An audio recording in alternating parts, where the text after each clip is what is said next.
papadoktor kung may sakit sila. Yun ang kinagadakit pa kaya kasi pinamimigay niya. Ang mga tao kaya kapag tumakbo ng ano yan, hindi sila nanalo sa Senado. Hallelujah. But hindi na susukat yung ating kasiyahan ng mga kapatid. Amen? Hallelujah. Now, it isn't slapping a silly grin in the face and walking around like that all the time. It isn't pleasure either. All these things are affected by our circumstances. When all the situations in life pleases us, we are happy. When there are problems, then we are unhappy. No, the real joy cannot be touched by circumstances of life. Real joy is sovereign gift of God. Na kahit na anumang sitwasyon dumating sa buhay, you still have that joy. Amen. See, David, mga kapatid, is a good example I'm going to use. David is the happiest man on earth. Kaya sabi niya, he is God's after his own heart. Ibig sabihin, malapit siya sa Diyos. Halos malapit siya sa puso ng Diyos. Ibig sabihin, that's how closely he's been a friend of God. Abraham is a friend of God. But when David commits sin, nung siya nagkasala, mga kapatid, ano sabi ni David? Mga kapatid, created me a clean heart, O God, and renew a right spirit within me. Cast me not away from thy presence, O Lord. Restore unto me the joy of my salvation.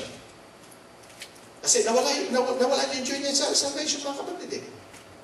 Now, pag naglilingkod ka sa Panginoon at alam mong naging matapat ka sa Panginoon, alam mo na ligtas ka. Kasi ikaw lang makakaalam kung ligtas ka o hindi. Ako, ligtas na ako kasi baptize ako in Jesus' name. Sabi ng mga Baptist yan, yung eternal security, hindi tininiwala mo. Kasi unfair yun sa mga faithful, Brother Rudy. Kaya nga tayong naglilingkod sa Panginoon para tayong pasigurado natin na tayo ligtas sa araw ng kaligtasan, sa araw ng pagbalik ng Panginoon. Kasi confirmation ng ating kaligtasan pagdating ng rapture. Ito pinaglalabanan natin. Kung tayo na wala sa eternal security, mga kapatid, hindi na kailangan magsimba. Siguro yung iba, talagang satisfied na sila na ligtas na sila, mga kapatid, but we don't. We're still here fighting for it. Real joy cannot be touched by circumstances. Real joy is sovereign gift of God. It is a part of the fruit of the Spirit. Now, Galatians chapter 5, verse 22.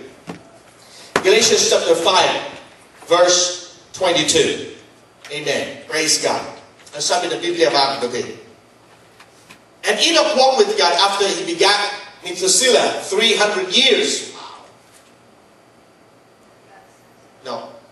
Brother, Galatians. Sorry. Praise the Lord. But the fruit of the Spirit is love, joy, peace, long-suffering, gentleness, goodness, faith. Hallelujah. Amen. Everybody say amen. Amen. If you have the Spirit of God, or walking in the Spirit of God, amen. It cannot be shaken, but endures all things with confident glory that nothing can rattle. You and I will not always be happy as we go through life, but we can always have joy. Amen. Amen. Hindi mo wala yung kasiyahan, mga kapatid. Ano sabi ni Pablo, mga kapatid? Let's open it. Philippians chapter 4, verse 4. Philippians chapter 4, verse 4. Rejoice in the Lord always, and again, I'll say, rejoice. Ibig sabihin, ano ang dumating sa araw-araw? Minuto, kailangan maging masaya ka. Wow, pastor, dumarating naman talaga pagkakataon, ang hirap kumiti, ang hirap pagsaya. That's natural. But it doesn't mean that you have circumstances that came in your life na wala na yung kaligtasan, na wala na si Jesus Christ, na wala na lahat. No, you're still blessed. Amen. You're still blessed. Nagkasakit ka, you're still blessed. Ninakawan ka, you're still blessed. They can get everything that you have. Hindi mo yung matagal yun. Hindi yung pinipunin ng Diyos sa puso mo. Hallelujah. Rejoice in the Lord always. And again, I said rejoice. Now, Paul isn't saying that we should always be happy. He is saying that there should always be a joy of the Lord in our hearts. That it is real and vital because of our relationship with Him. Na kung wala kang relasyon sa Diyos, dapat na talagang malungkot ka. Kasi wala kang kaparte sa langit. Yun ang masakit eh. Nananalangin ni Panginoon pupunta sa altar. Talagang sisiro mga tao ng I'm not forsaking them. They're sincere. Yung mother-in-law ko mga kapatid, walang, araw-araw yata yun, araw-araw nagsisipay yung mga kapatid. Walang kapatid yun. Napaka-devoto yung mga kapatid.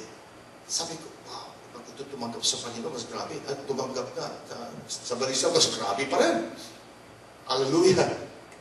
Now, they're very sincere. They're very sincere for what they've heard. Hallelujah. For what they've learned. But the thing is, kailangan ng relationship mo ng tao.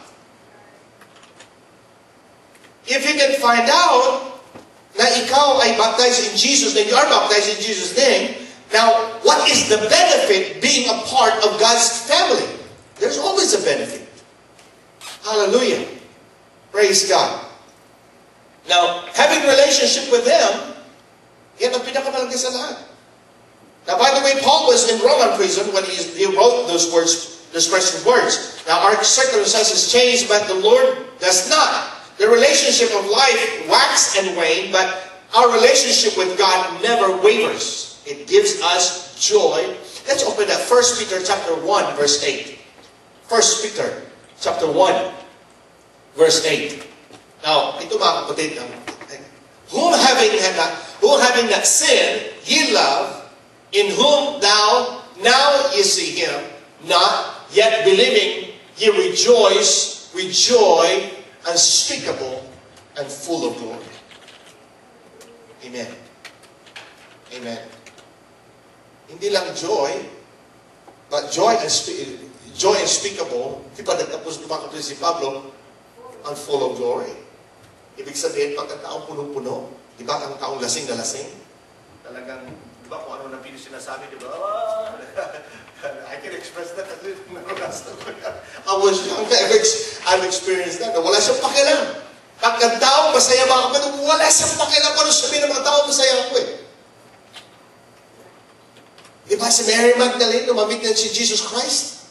Ang sabi ng Panginoon sa kanya, give me your water. No. Ikaw Hudyo, iingat kasi Samaritano, anong relasyon namin sa inyo? Kininyo sa amin baboy. Yeah, sabi niya, okay. Kung alam mo lang kung sino kausap mo, siya magbibigay siya ng tubig na kailanman hindi ka mauuhaw.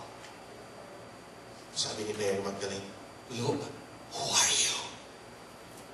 Give me the water.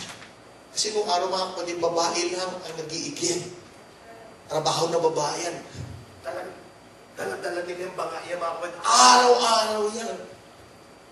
Kung siya mga kapatid, 26 years old, maybe 5 years old, 6 years old, nag-iigib na siya. Hindi naman, how many years niya ginagawa yan?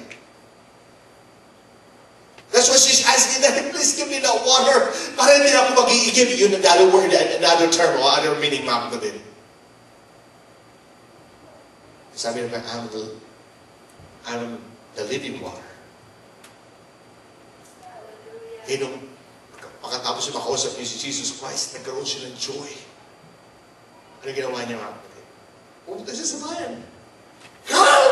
Halik kayo! So, nag-soul winner pa mga kapatid. He don't care. Nagkaroon siya ng joy sa puso niya because I found a man. Sabi ng mga tao, mayroon naman. May tatlo kang asawa, tatlo ang lalaki, wala kung sino asawa mo nun eh. Tapos nakita ka naman ng lalaki. No, this is different one. It made me happy.